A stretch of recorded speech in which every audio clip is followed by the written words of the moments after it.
অসংখ্য ধন্যবাদ বিপক্ষ দলের দ্বিতীয় বক্তাকে। এ পর্যায়ে বক্তব্য উপস্থাপনের জন্য অনুরোধ জানাচ্ছি পক্ষ দলের দলনেতা জামিউল মানবকে। শাসন করে আইন যত মানে না যেমন সচেতন হৃদয় বোঝে প্রকৃতির ধরন। ধন্যবাদ মাননীয় মর্যাদা সুপ্রিয় সুনামিত এবং প্রতিপক্ষ দলের সম্মানিত বন্ধুরা, আজকের আমাদের এই বিতর্ক প্রতিযোগিতায় বিতর্কের বিষয় হলো যে পরিবেশ দূষণ রোধে আইন প্রয়োগের চেয়ে জনসচেতনতা অধিক কার্যকর। আমার দলের পক্ষে অবস্থান করছে আমার বিপক্ষ দলের বন্ধুরা ইতিমধ্যে বিভিন্ন কেন্দ্রে নানা ধরনের যুক্তি উপস্থাপন করেছেন, কিন্তু তাদের কাছে আমি প্রশ্ন রাখছি যে যেখানে প্রশাসনের নজরদারি কম সেখানে কি কেবলমাত্র আইন প্রয়োগ করেই আপনারা দূষণ রোধ করতে পারবেন? আশা করি আপনারা আমার এই প্রশ্নের যথাযথ উত্তর দিয়ে যাবেন। প্রথমত, আইন মানুষকে বাধ্য করে কিন্তু সচেতন মানুষকে স্বেচ্ছায় দায়িত্ববান করে তোলে।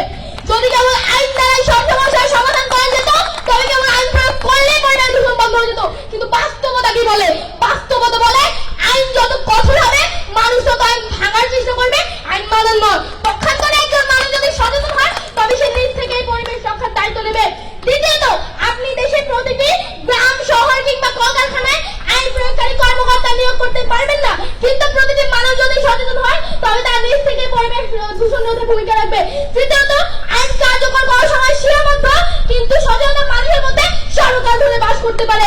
আইন প্রয়োগ করার সময় নানা ধরনের বাধা বিপত্তির সম্মুখীন হতে হয়, যেমন আইনের জটিলতা, প্রয়োগকারীর অভাব এবং জরিমানা বা শাস্তি সহ আইনের কার্যক্রমের প্রভাব ইত্যাদি ইত্যাদি।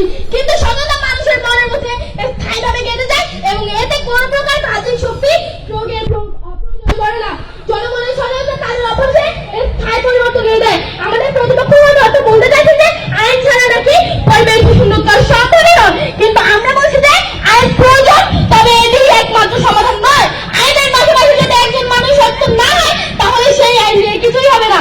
তাই আমরা বলতে চাই যে পরিবেশ দূষণ রোধে সবচেয়ে কার্যকর এবং টেকসই একটি পদ্ধতি হলো জনসচেতনতা। আইন শুধুমাত্র একটি বাহ্যিক শাসন, কিন্তু সচেতনতা মানুষের মনের মধ্যে স্থায়ীভাবে পরিবর্তন আনে। আইনের প্রয়োগ সাময়িক, কিন্তু সচেতনতার প্রয়োজন স্থায়ী। তাই আমরা বলতে চাই যে পরিবেশ দূষণ রোধে সচেতনতা আইন প্রয়োগের চেয়ে অধিক কার্যকর। সচেতনতার মাধ্যমে উন্নত দেশগুলো পরিবেশ দূষণ রোধে সফল হয়েছে। সুইডেন, জার্মানি, নরওয়ের মতো দেশগুলোতে কেবলমাত্র শুধু কঠোর আইনে নয়, বরং তারা পরিবেশ শিক্ষা এবং সচেতনতার মাধ্যমে মানুষকে একজন সচেতন নাগরিক হিসেবে গড়ে তুলেছে। যেখানে মানুষ সচেতন সেখানে আইন দেওয়া যাবে অবশ্যই সংরক্ষিত হবে। যেমন উদাহরণ হিসেবে বলা যায়, যেখানে মানুষ স্বেচ্ছায় বর্জ্য ব্যবস্থাপনা মেনে নিয়েছে, আইন তাদেরকে বাধ্য করেনি। এর থেকে বোঝা যায় মানুষের মানসিক পরিবর্তন স্থায়ী, আইনি পরিবর্তন নয়। কিন্তু আইন মানুষকে জোর করে দূষণ রোধে বাধ্য করতে পারে, কিন্তু এটি মানুষের মানসিক অথবা চিন্তাধারায় কোনো ধরনের স্থায়ী পরিবর্তন আনেন না। অপরদিকে জনসচেতন মানুষকে পরিবেশ রক্ষায় উদ্বুদ্ধ করে, যা স্থায়ী পরিবর্তন। যদি মানুষ প্রকৃত অর্থে পরিবেশ সংরক্ষণের গুরুত্ব বুঝতে পারে তবে তারা স্বেচ্ছায় পরিবেশ সংরক্ষণের উদ্যোগ নেবে। এতে আইন প্রয়োগের প্রয়োজনীয়তা কমে যাবে এবং আইন হ্রাসের ঘটনাগুলো হ্রাস পাবে। আইন প্রয়োগ হয় সাধারণত নির্দিষ্ট ব্যক্তি বা প্রতিষ্ঠানকে কেন্দ্র করে, কিন্তু জনসচেতনতা সব শ্রেণী সব মানুষের মধ্যে ছড়িয়ে দেওয়া যায়। এতে শুরু থেকে বৃদ্ধ নবীন থেকে প্রবীণ সবাই পরিবেশ রক্ষায় ভূমিকা রাখতে পারে। আজকে যখন কোন অপরাধ সংঘটিত হয় তখনই কেবলমাত্র আইন কার্যকর হয়, কিন্তু সচেতনতা মানুষের অভ্যাসে স্থায়ী পরিবর্তন আনে, যা দূষণ ঘটার আগে কার্যকর পদক্ষেপ নিতে সাহায্য করে, যা অনেক বেশি ফলপ্রসূ। আমরা আইন প্রয়োগের বিরোধিতা করছি না, কিন্তু আমরা বলতে চাই যে জনসচেতনতা ছাড়া আইন একা কিছুই করতে পারবে না।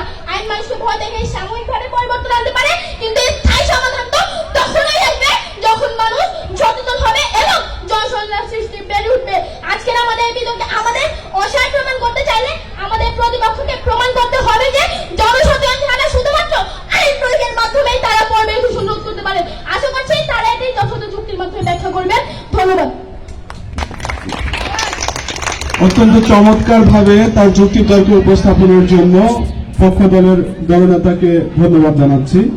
এ পর্যায়ে বিপক্ষ দলের দলনেতা হাবিবে রাব্বিকে তার যুক্তি উপস্থাপনের জন্য আহ্বান জানাচ্ছি।